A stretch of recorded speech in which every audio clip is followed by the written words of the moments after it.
రాజైన హేరోదు దినములయందు. ఎవరి దినములయందండి? రాజైన హేరోదు దినములయందు.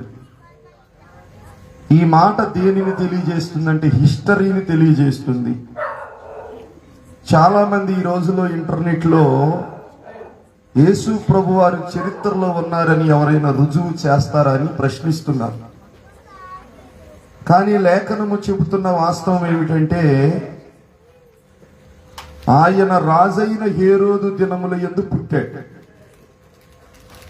మాత్రమే కాదు, యేసుక్రీస్తు ప్రభు వారి యొక్క జననము కాలమును 2 భాగములుగా విభజించి, అనగా క్రీస్తుకు పూర్వము, క్రీస్తు శకం.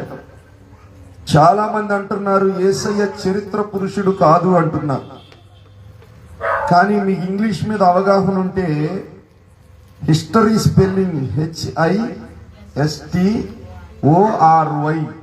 కదా. HIS హిజ్ అంటే ఆయన, STORY స్టోరీ అంటే ఆయన కథనము లేదా కథ.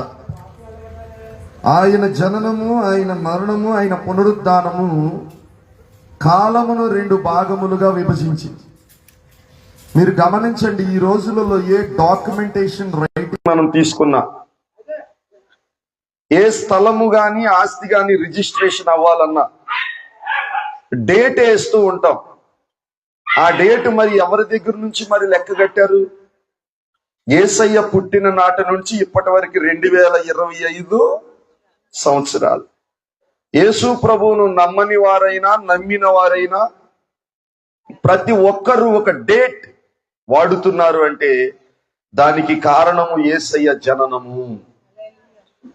రెండవ మాట కూడా చెప్తున్నానండి. కొంతమంది ఏమంటూ అంటున్నారంటే యేసుక్రీస్తు ప్రభువారు జననము కాలమును 2 భాగములుగా విభజించిందని మనం చెబుతున్నాం.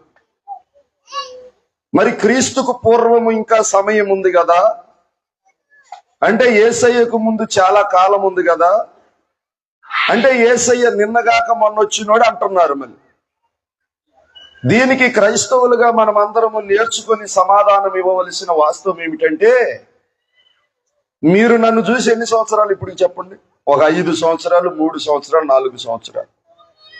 ఇప్పుడు నాకు 5 సంవత్సరాల వయసా? చెప్పండి. దైవజనుడుగా నేను ఈ ఊరొచ్చి 5 సంవత్సరాలు కానీ, నేను కొన్ని సంవత్సరాల క్రితమే మా ఊర్లో పుట్టాను, పెరిగాను, చదువుకున్నాను. దైవజనుడుగా ఈ ఊరొచ్చి 5-6